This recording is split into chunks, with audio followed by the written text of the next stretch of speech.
শখেরও একটা বয়স থাকে, শখেরও একটা সময় থাকে, যে সময়টাতে যে শখটা আসে হয়তো সেই সময়টা পেরিয়ে গেলে সেই শখটা আর করতে মন চায় না। যেই বয়সটাতে যেটা করতে মন চায় আসলে সেই বয়সটা যদি পেরিয়ে যায় সেই সেম কাজটাই আমরা তখন করতে ওরকম আনন্দ পাই না।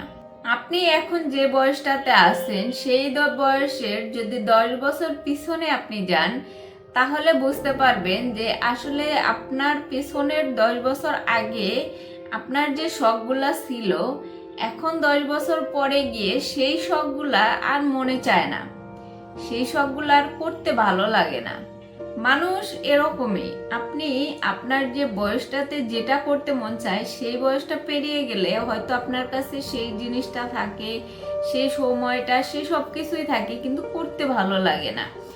যেমন আপনি 20 বছর বয়সে যে বিরিয়ানি খেতে এত পছন্দ করেন, আপনার 10 বছর পরে 30 বছরে গিয়ে আপনার ওই বিরিয়ানিটাই ওরকম ভাবে লাগবে না, ওরকম স্বাদের হবে না। আপনি চাইলেও ওই ফিলটা আনতে পারবেন না যখন 20 বছর বয়সে আপনি প্রথম প্রথম কোথাও গিয়ে একটা উৎসব করেছেন, কোথাও ঘুরতে গেছেন কোনো বন্ধু বান্ধবের সাথে। আপনার সেই 30 বছর বয়সে গিয়ে আপনি সেই ফিলটা পাবেন না যখন আপনি 20 বছর বয়সে আপনার বন্ধু বান্ধবের সাথে কক্সবাজার ট্যুরে গেছিলেন। আপনি সেই ফিলটা পাবেন না যখন আপনার বয়স 20 ছিল তখন আপনি বাইক নিয়ে ঘুরতে পছন্দ করতেন। এখন 30-এ গিয়ে সেই ফিলটা আপনি কখনোই পাবেন না।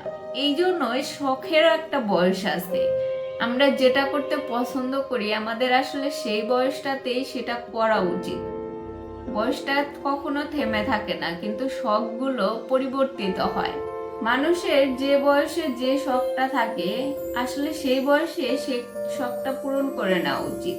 আপনার এখন যে বয়সটায় আছে না কেন আপনি এই বয়স থেকেই আপনার যে ছোট ছোট শখগুলা পূরণ করার চেষ্টা করেন, কারণ আপনি এই শখগুলো পূরণ করার সময় পাবেন। হয়তো সবকিছুই থাকবে, আপনার টাকা পয়সা থাকবে, সময় থাকবে, কিন্তু এই যে মন মানসিকতা এটা হয়তো কিছু সময় পরে গিয়ে থাকবে না। এই অনুভূতিগুলো আসলে আমাদের চেঞ্জ হয়। মানুষের যে ভিতরের যে অনুভূতি সেইগুলা সবসময় একরকম থাকে না। আপনার এক সময় মনে হবে যে এই জিনিসটা কত ভাল লাগতেছে, কিন্তু সেই জিনিসটাই সেম জিনিসটাই কিছু বছর পরে গিয়ে আপনার ওই জিনিসটার প্রতি আর মনে ধরবে না। বাস্তব অভিজ্ঞতা যারা সিনিয়র আছে তাদেরকে দেখবেন যে আপনারা যেটাতে খুশি অনুভব করতেছেন, আপনারা যেটাতে ভালো লাগা দেখাইতেছেন যে এই জিনিসটা কত ভালো লাগতেছে, কিন্তু একজন সিনিয়র মানুষকে জিজ্ঞেস করেন তার কাছে অতটা এক্সাইটমেন্ট লাগবে না, কারণ সে এই সময়টা পার হয়ে গেছে। তার এই সময়টা যখন ছিল তখন সেও আপনার মতো এক্সাইটমেন্ট ছিল তার, কিন্তু এখন সে যখন এই সময়টা পেরিয়ে গেছে তখন তার কাছে এগুলো আর এতটা ভালো লাগে না। এই জন্য যে বয়সটা আছে সেই বয়সটাতেই চিল করুন। তাই বলে নিজের কাজ বাদ দিয়ে না, নিজের কাজের পাশাপাশি নিজের যে কাজটা আছে, হোক পড়াশোনা হোক যেটাই হোক করেন, তার পাশাপাশি আপনাকে এটা করতে হবে। পরে গিয়ে আফসোস করার চেয়ে নিজের যে কাজ আছে কাজের পাশাপাশি সময় বের করে নিজের যে শখ আছে সেই শখটুকুও পূরণ করুন। তাহলে জীবনের মানেটা বুঝতে পারবেন, তাহলে বুঝতে পারবেন যে আপনার লাইফটা আসলে কতটা সুন্দর। আল্লাহ পাক আমাদেরকে সুন্দর করে সৃষ্টি করছে এবং বাঁচার জন্য সুন্দর সুন্দর পদ্ধতি দিয়ে দিছে। আমরা সেগুলাকে যদি করার চেষ্টা করি জীবনটা আসলেই সুন্দর হয়ে উঠবে। তাই নিজের শখটাকে চাপা দিয়ে নেওয়া রেখে পূরণ করার চেষ্টা করুন। যে বয়সে যেটা করতে মন চায় সেটা করার চেষ্টা করুন।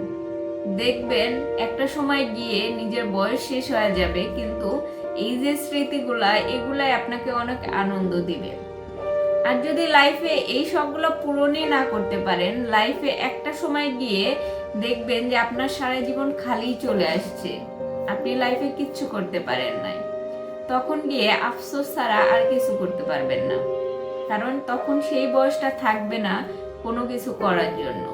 তাই পরবর্তীতে আফসোস করার চেয়ে এখনই নিজের শখটা পূরণ করে নিন। নিজের যেটা ভালো লাগে সেটা করতে থাকুন। ভালো থাকবেন সবাই, সুস্থ থাকবেন। আল্লাহ হাফেজ।